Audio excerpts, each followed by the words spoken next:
Downfall, aka der Untertag, if I don't have it wrong. A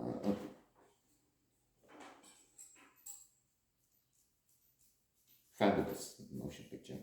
I hesitate trying to find words, but then because it's gruesome as a subject, Hitler in his last days in the bunker. But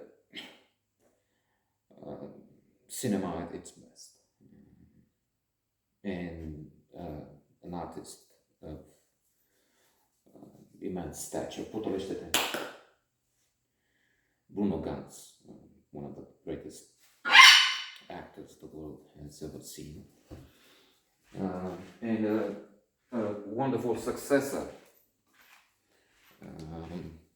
needs to be mentioned here. Daniel Brühl, the one who acted in All Quiet on the Western Front recently, won the BAFTA for Best Film altogether, 4 Oscars, including for Best International Film. It's not foreign language. Anyway, let's get back to Hitler, the madman that we see that he's worse, if there is such a thing. I mean, it was a demon all through. Bernard Shaw comes to mind.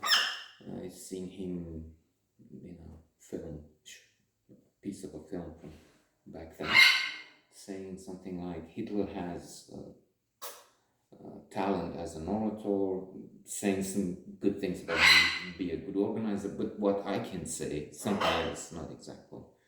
It would have been better for humanity had he never been there. This is such a good thing. And alas, there are others. Stalin killed more millions than Hitler.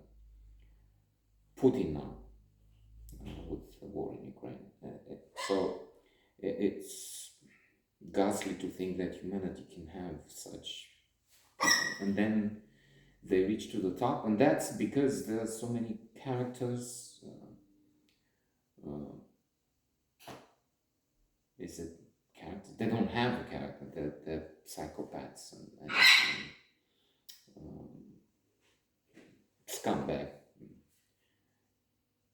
among us ordinary people, and they identify with those and they vote for them and they like them, and I'm horrified to, and I keep mentioning this, to meet them.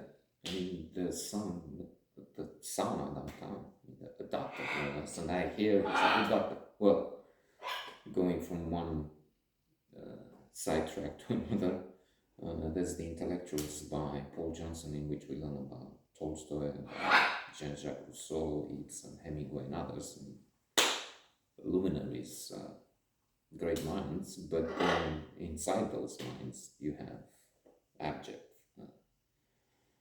corners, sections. So a doctor who goes from Putin and Zelensky to cretins, the cretin, on to defend and say the Americans are to blame. Well, in some years, maybe more than 10, inshallah, we'll see China rising to the top, and we'll see how that Chinese system will work for these guys. So anyway, coming back, last days, crazy man, he wants his few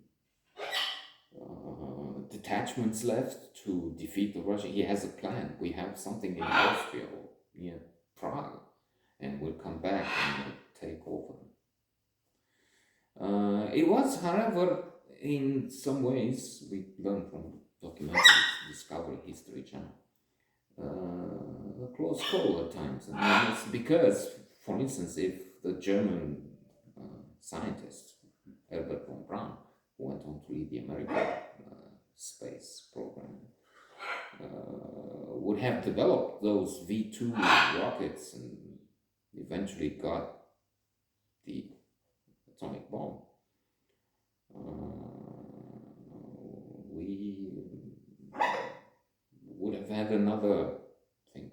So anyway, to end, there's also the question of why the Germans went along with this monster, and respectively Russians with Stalin. There's the thing of fear. I mean, when you live in a tyranny, which we had here until 1989.